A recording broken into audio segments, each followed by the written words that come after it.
आजा राहुल एक युवा फोटोग्राफर था। उसे पुराने वीरान स्थानों की तस्वीरें लेना पसंद था। एक दिन उसे एक पुरानी हवेली के बारे में पता चला जो शहर के बाहर जंगल में थी। कहा जाता था कि वहां कोई नहीं जाता क्योंकि जो भी गया वापस नहीं आया।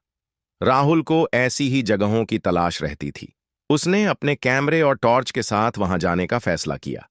शाम के 6 बजे वो हवेली के पास पहुंचा। सूरज ढल चुका था और हवेली के चारों ओर अजीब सी सन्नाटा पसरा हुआ था। दरवाजा खुला था, जैसे कोई उसका इंतजार कर रहा हो। जैसे ही राहुल अंदर गया, फर्श पर चलते ही लकड़ी की चरमराहट सुनाई दी। दीवारों पर धूल जमी हुई थी और एक अजीब सी बदबू थी। मगर सबसे अजीब बात थी, हवेली के अंदर एक के बाद एक कई दरवाजे थे। हर दरवाजा पिछले से ज्यादा पुराना और डरावना। वो एक एक करके दरवाजे पार करता गया।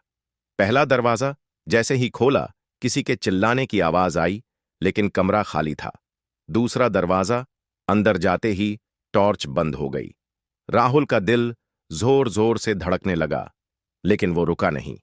तीसरा दरवाजा, दीवारों पर खून के छींटे और एक टूटी हुई गुड़िया पड़ी थी जिसकी आंखें राहुल की तरफ घूर रही थीं। राहुल डर चुका था, लेकिन अब पीछे लौटने का रास्ता भी गायब हो गया था। अब उसके सामने था अंतिम दरवाजा। वो दरवाजा बाकी सबसे भारी और काला था। उस पर लाल रंग से लिखा था, जो अंदर गया वो कभी बाहर नहीं आया।